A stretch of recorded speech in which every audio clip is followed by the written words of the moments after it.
Good morning.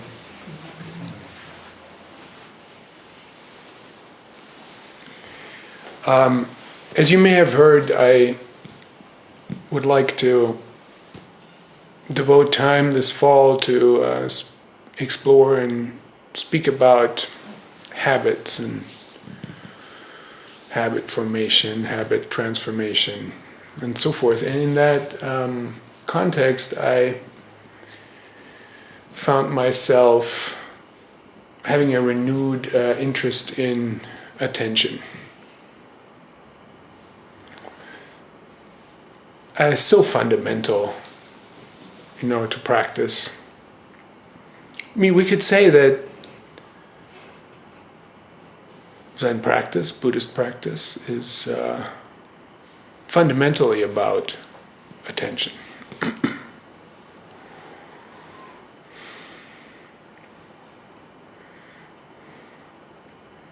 It's not so easy to get at what attention is because it is so ubiquitous. It's like, that fish in the water who doesn't notice the water because that's the medium it swims in. It's like we swim in attention at every moment of our life. It's the medium through which life happens. Now there's this phrase that my teacher gave me that, he didn't invent or anything, but that startled me when I heard it, many years ago, 20 years ago or so. Where your attention goes, your life goes. It hit me. It's like, oh, this is true.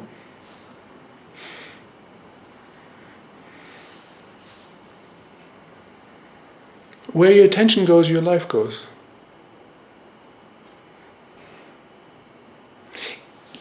From that point of view, it's like attention is the most precious, I want to say resource, but that's kind of like, in our time and age, to speak of resource gives the wrong impression, but let's say it anyway.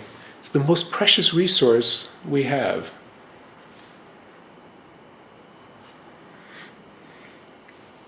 Now, this study of attention is ancient, right? Think about mindfulness. I define mindfulness as the intention to give attention to sensation, meaning, any sensorial content, without thinking about it. Mindfulness is the intention to give attention to sensation without thinking about it. Okay, all right. So this is about attention. Intention is how you direct attention. Sensation is, in this case, the target of attention, or the content, or what the cup of attention gets filled with.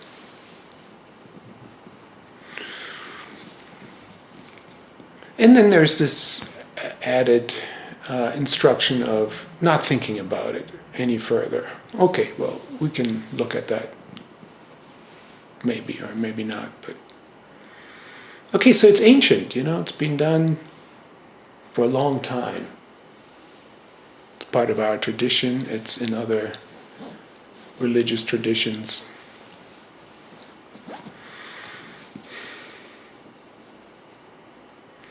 But we live in the 21st century.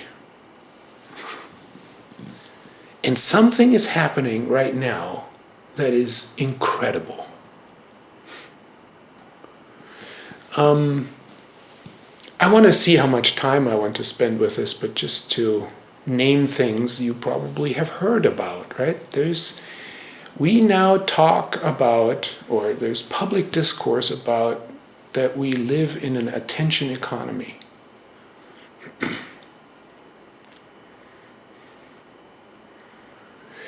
Meaning, I've said, attention is your most precious resource. Where your attention goes, your life goes. Well,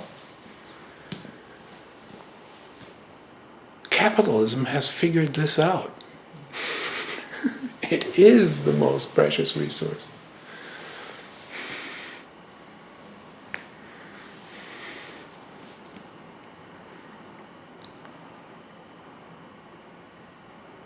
So companies have developed sophisticated methods, simple in a way, but sophisticated, to, what do we want to say? Capture, hijack, enslave, exploit, extract our attention.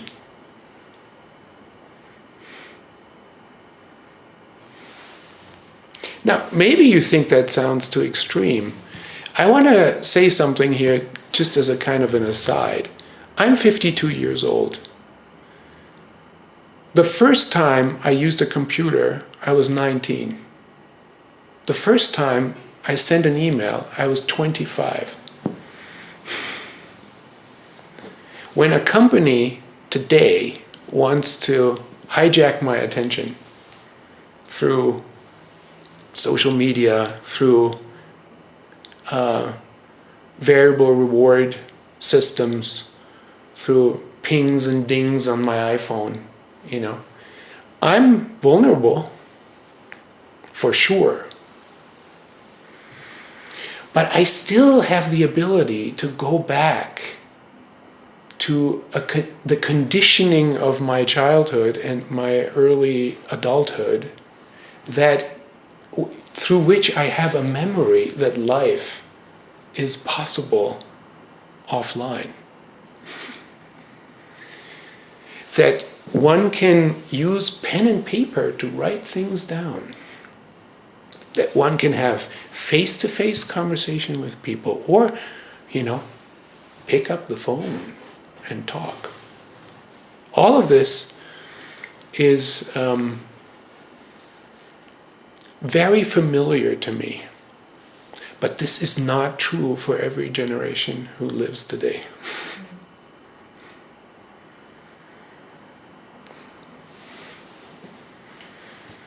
So I think it's very concerning what's happening. Very, very concerning. I think about it more too now because I have a 3-year-old son. So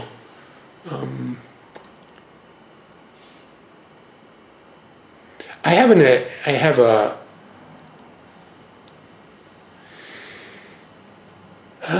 a view of myself of not being prone to worry, because I find worry mostly unproductive, and I have developed the internal tools to put it aside or cut it off or say, this is unproductive. I'll direct my attention in a different way. I'm not going to worry about it.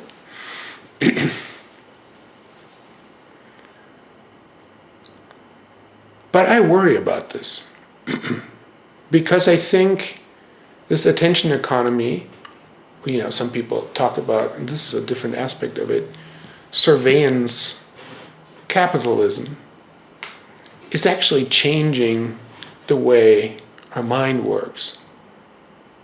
And you see it, You see it in yourself. I believe that. That's true for most of us. And you see it in younger people and the kinds of symptoms that they have that are exploding, that are, growing in exponential rates. Anxiety, depression, attention deficit disorders, and so forth. You've heard all this.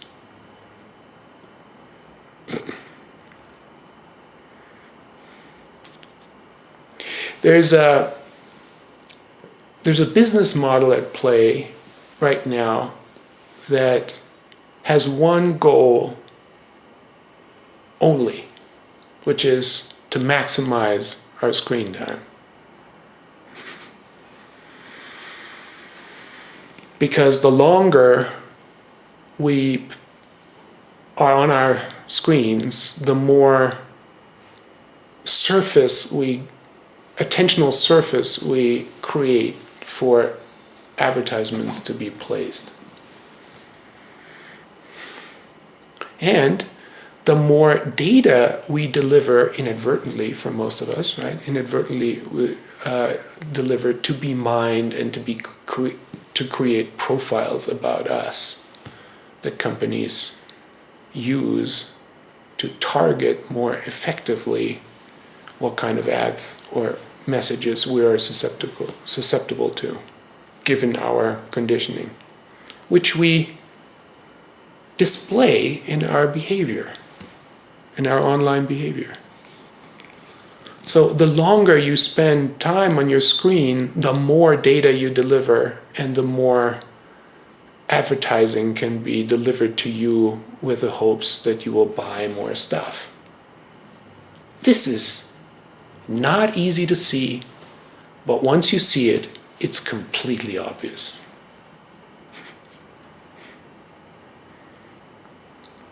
And it's harmful. It is not, I think, and people are starting to notice this is not in line with our vision of what it means to lead a nourishing life. People feel exhausted, depleted, flattened by this whole thing, scatterbrained, distracted, jumping around with their attention in ways that they're not used to, unable to maintain sustained focus, finding that they're not doing the activities that they actually love to do. There's less reading, there's less conversing and hanging out with friends, there's more loneliness. All these are symptoms that are, on the one hand, objectively described, but also experienced by all of us on a spectrum.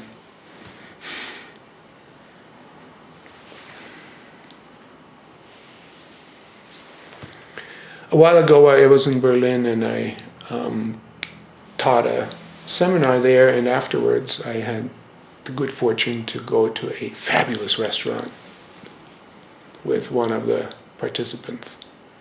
And we just kind of discovered it.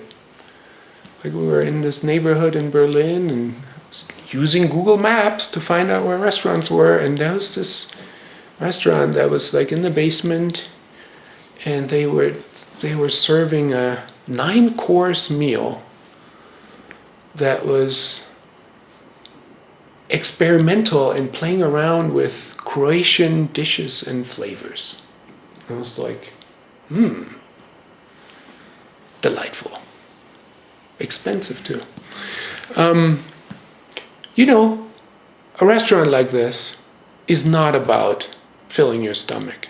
It's not about calories. It's not even about eating something healthy. It's just to enjoy the complexity of food.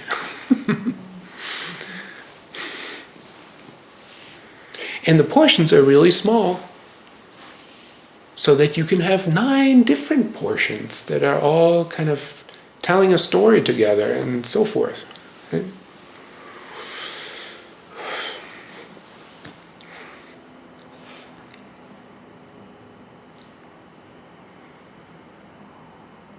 And it's about stories that the waitress tells you about the dishes and where they come from and what the inspiration was and what the original dish was in Croatia and how it's now modified and presented and so forth. So also your mind gets like nourished in this way. Okay, so at the table next to us is a family of what I suspect was a mother, a daughter, and 2 grandparents. And the grandfather is like the patriarch, who took the family. I'm fantasizing. It's my own story about what I observed. Taking taking the family to a fancy restaurant to have this kind of experience. And he has been there before. I couldn't tell from how he talked to the owner and the inventor of these dishes, and he's presenting, wine pairings, and it's like, okay, that kind of thing.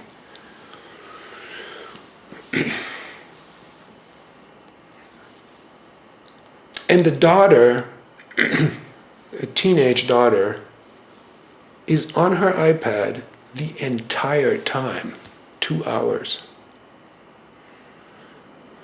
And the mother is completely resigned to this behavior. She did not interfere at all, ever, with what the daughter did. She's given up, clearly. She doesn't like it, I assume, but she's given up. And the grandfather, who probably doesn't spend that much time with his granddaughter, is not resigned to it, so he prods her now and then to come back into the space of shared presentness. But she can't do it. She's unable to do it. It's not just that she doesn't want to, which is probably what her consciousness is telling her, this is boring, I don't want this. She's actually, as far as I could tell, unable to do it.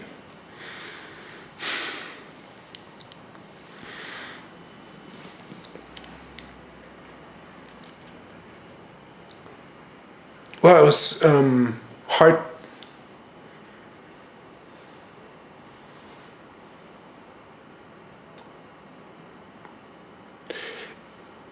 It was heartbreaking to watch. It's also complicated in the sense that I actually was distracted by the scene. I feel like I have enough attentional skill to let it just be in my periphery, and still enjoyed the 9-course meal and conversation. But it's in a minuscule scene. I think it was like, what is happening in our society? Now, from that, for me, also arises a kind of meta question: is Zen practice something I've dedicated my life to? Is it sufficient to respond to this kind of,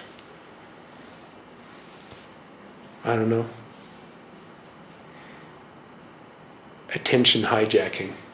Systemic attention hijacking. Well, I don't know. I don't think it's sufficient. Because I think there will need to be forms of collective resistance. By resistance, I don't mean fight necessarily. It could just be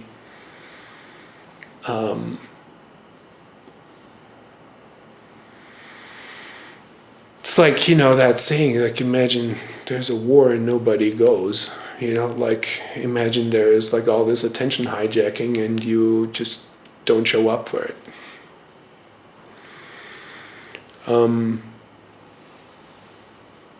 But something about the cultivation of attention is sort of, even before collective resistance can happen, like maybe certain organizations deciding to not participate in various, systems and structures, groups of people, schools, or, Zen centers.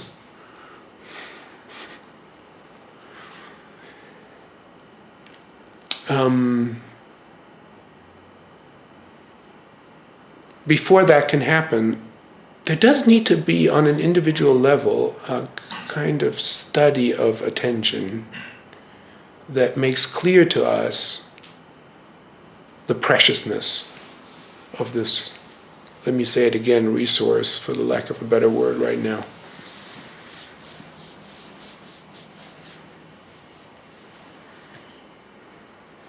Okay. I may not have time to say everything today, but I'm going to talk again next week. So.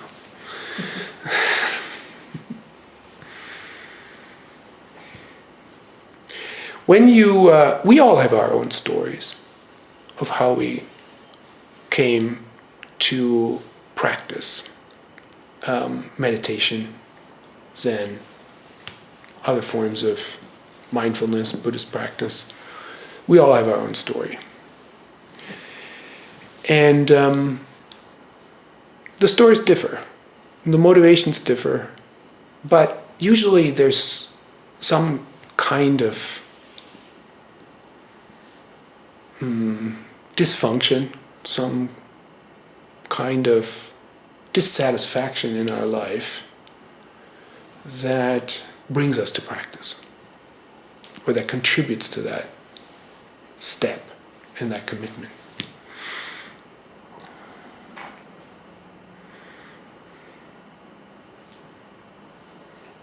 Sometimes that dysfunction or dissatisfaction makes us seek a solution. Or, like in my case, I wasn't necessarily seeking a solution. Like, I don't know, I didn't really know about Buddhism. I just kind of stumbled into it, and then I saw that it was a medicine. I realized, oh, this is a medicine. So I stuck with it.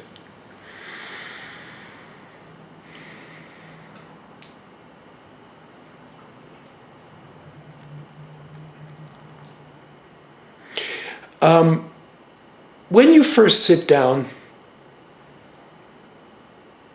on a cushion,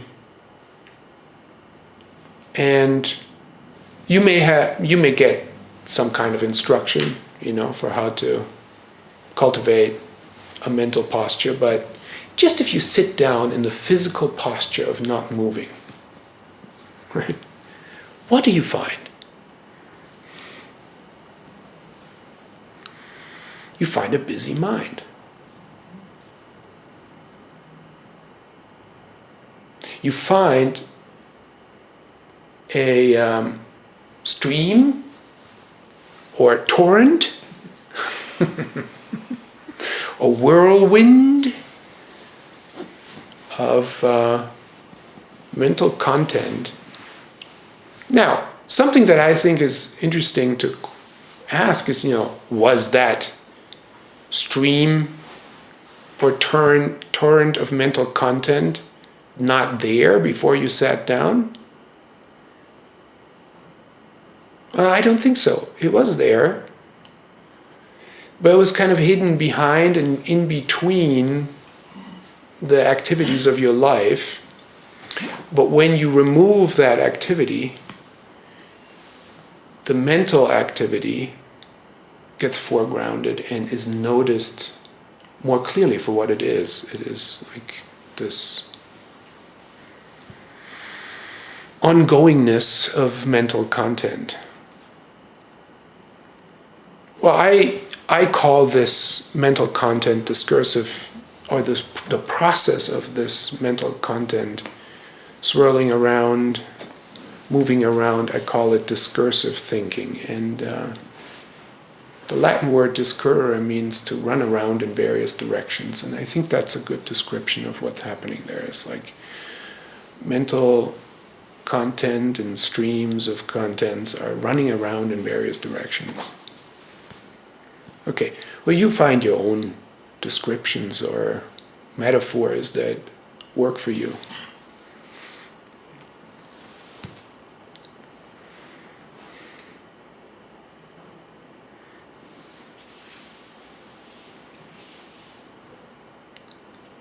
And something you can notice when you notice that is that attention is entangled with or glued to or captured by these various contents.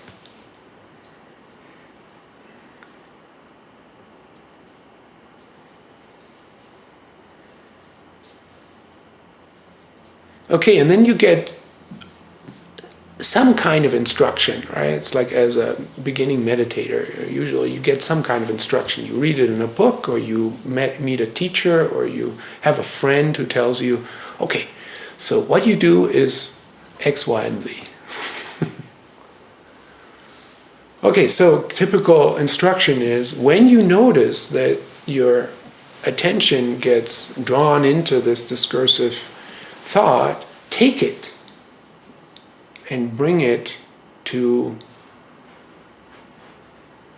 your breathing. To be more accurate, to the sensations of breathing. Or take it and label your content and say thought or sight or sound.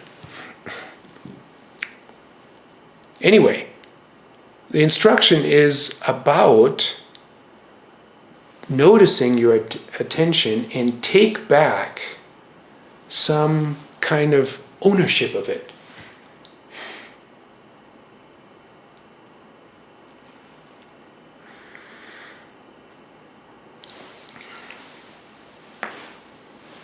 So this is interesting to me because it's not like losing ownership of our attention is caused by the smartphone. We've already lost ownership of our attention just by the virtue of having a mind that produces discursive thought.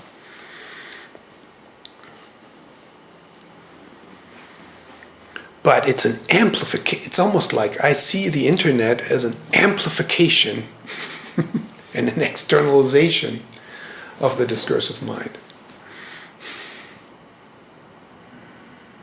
And now that it's an externalization of the discursive mind, it now also, talks back to you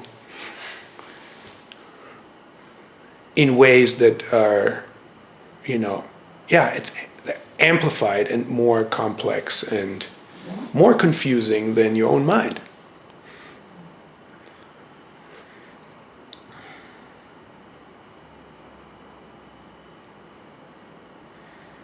When you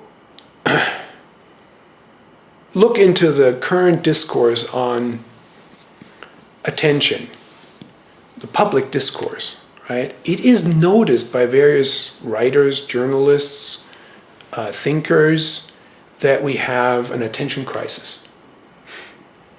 And there are books, self-help books, that teach you how to take back your attention.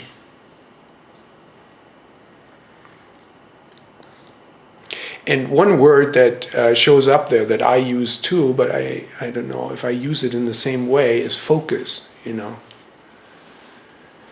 There's talk about how focus is lost. That would be an attention deficit disorder kind of thing, right? Like people are losing their focus, meaning their attention jumps around in smaller and smaller increments. There's talk about attention fragmentation.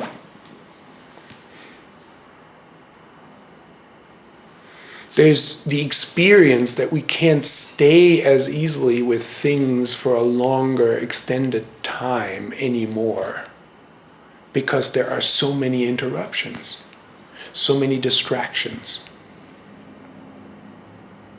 Okay, so what is being lamented, I think, is what I would call what is lamented is the loss of the ability to sustain focus. Because it's not true that people aren't able to focus. Okay, so technically speaking, the way I think of focus, the most common metaphor for this is the spotlight, right? Well, if you have a jumpy attentional condition, your spotlight just moves around very quickly. It's a focus, but it's not staying anywhere. It's just going around like this, which is the feeling you can have when you sit in front of a computer where there's dings and bings and tabs open and multiple applications, and you think you're multitasking even though your whole physiology is not built to do it. It's a false fantasy that we can multitask. We can only monotask. I'm speaking too extremely. There's some kind of, you can have attention in two places, sort of.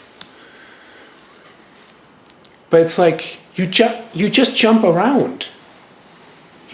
And you feel you're multitasking, but you do one thing and then you do another thing for a little bit, and then you try to come back, but it takes a long time to come back, and you get lost here, and that's the fragmented, scattered state that is being lamented, and that is reinforced by a systemic setup.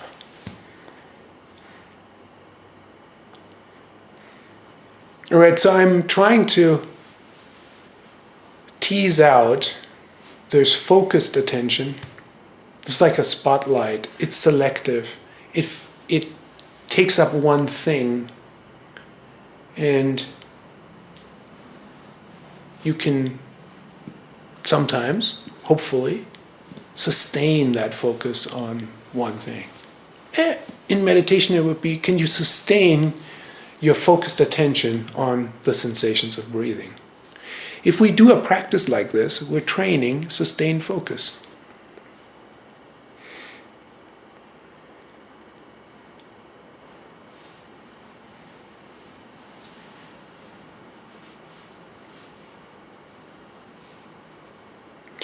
Just as an anecdote, I mean, this training does have an effect, It does solve certain problems. When I was a teenager, and then in my 20s when I read a lot, I was reading like 6-8 hours a day, right? When I was in university. A lot. And there were times when I noticed, like, I would be like on a page, and then I couldn't take in what I was reading. It was like my mind was just going somewhere else, and then I'd have to go back and read it again.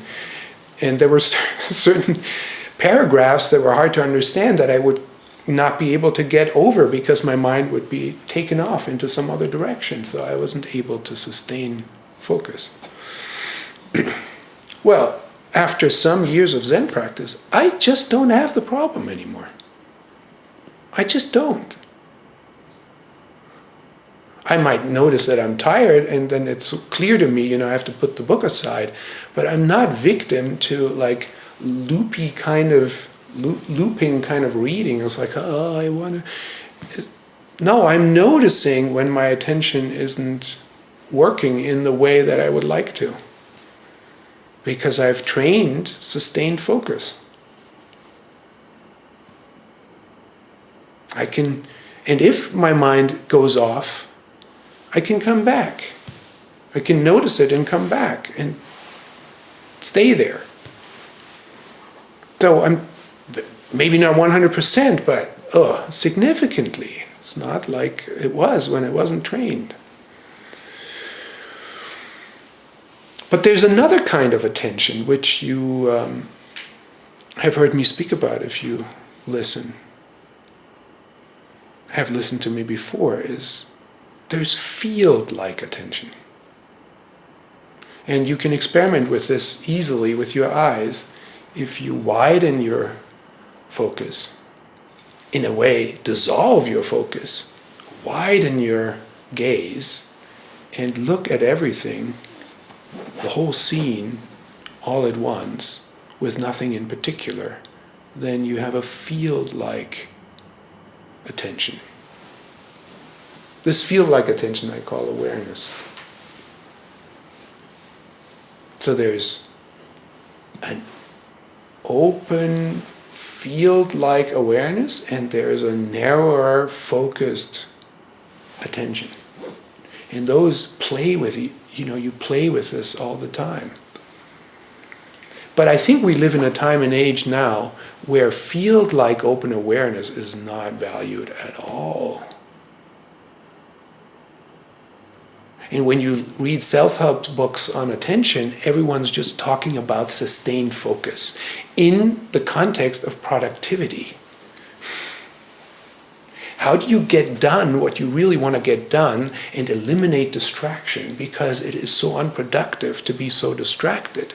So let's try and get ourselves focused again, meaning let's try to be in sustained focus all the time. But what almost nobody ever talks about is field-like open awareness, which is actually very, very important.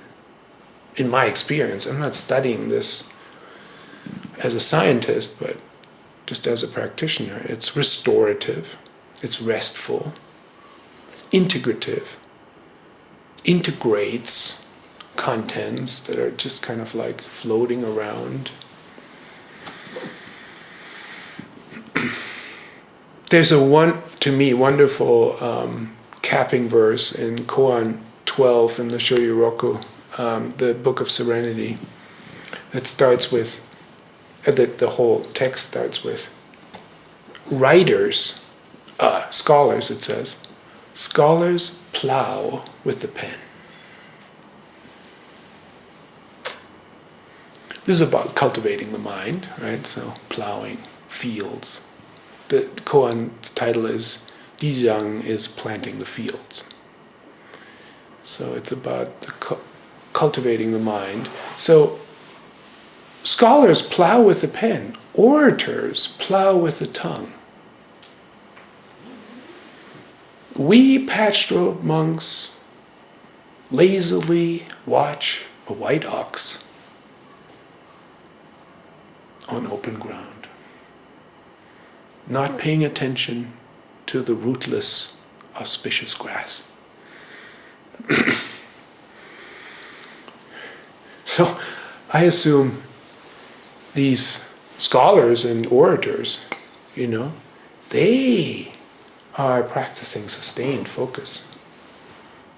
They're plowing with the pen and they're plowing with the tongue. Maybe, you could add, mathematicians plow with numbers. Musicians plow with notes. Teenagers plow with Snapchat.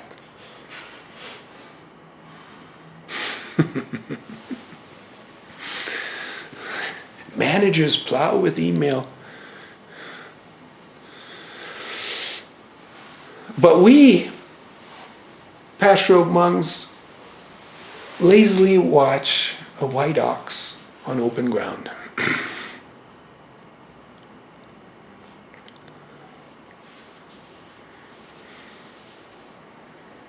Not paying attention to the rootless, auspicious grass, the grasses, the many things, the, bings and pings and dings on your phone, just rootless grass.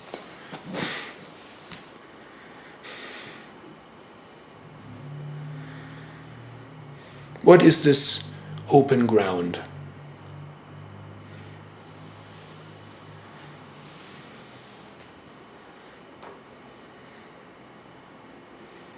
When you ask yourself, who am I? Or if you ask yourself, maybe a more fruitful question, what am I? Right? You find a lot of content. I'm a body, I'm a history of events, I am the things that I believe, I'm the things that I value. It can be, the answers can be in the direction of the body, the answers can be in the direction of the mind. But what you are at all times is this open field of awareness in which everything appears.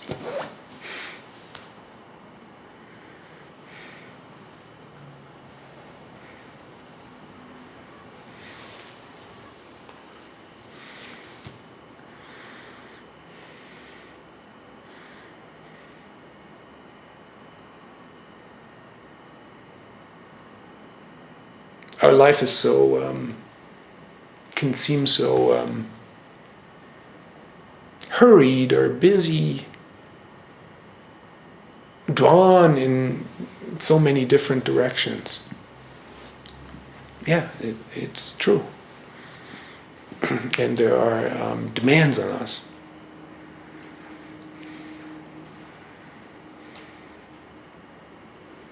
I love this possibility of, in the midst of all that, to lazily watch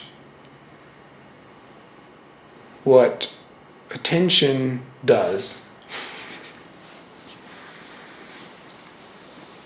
in an open field.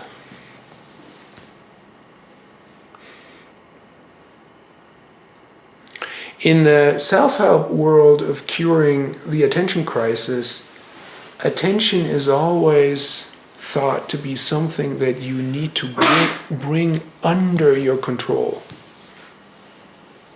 Like, re-own your attention so that it is at your disposal to be deployed in the ways you decide. But this open ground awareness that watches lazily is, it's not so controlled, and it's also not so productive. It's lazy. It's receptive. It has the time to receive that which is, not expected and predicted. In that sense, it's very rewarding. It may seem dull at first, but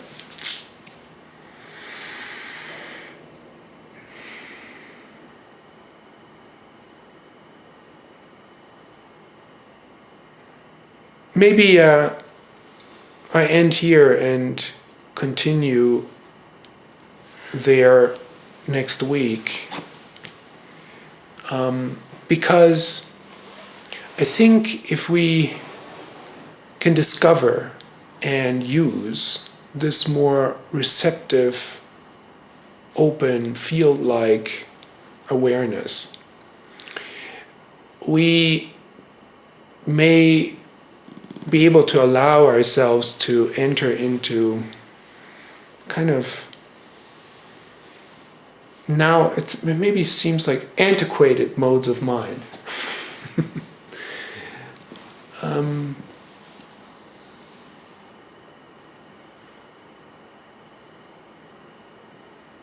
Recently I listened to a podcast on attention, and there was a French philosopher quoted who talked about, if I remember it correctly, the rich webs of connectedness.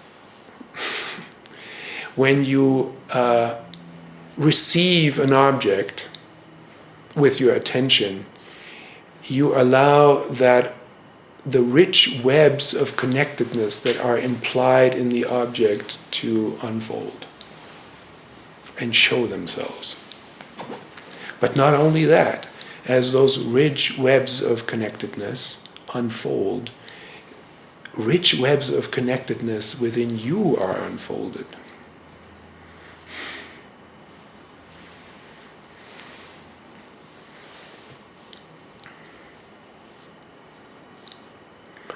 A culture that experiences attention crisis and tries to only solve the attention crisis by optimizing sustained focus is not aware that focused attention always cuts off the rich webs of connectedness.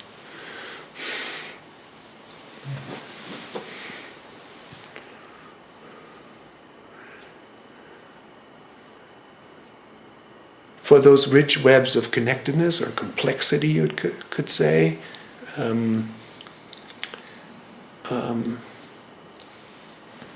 we need a lazy mind. How do we make time for that? Okay, something to contemplate.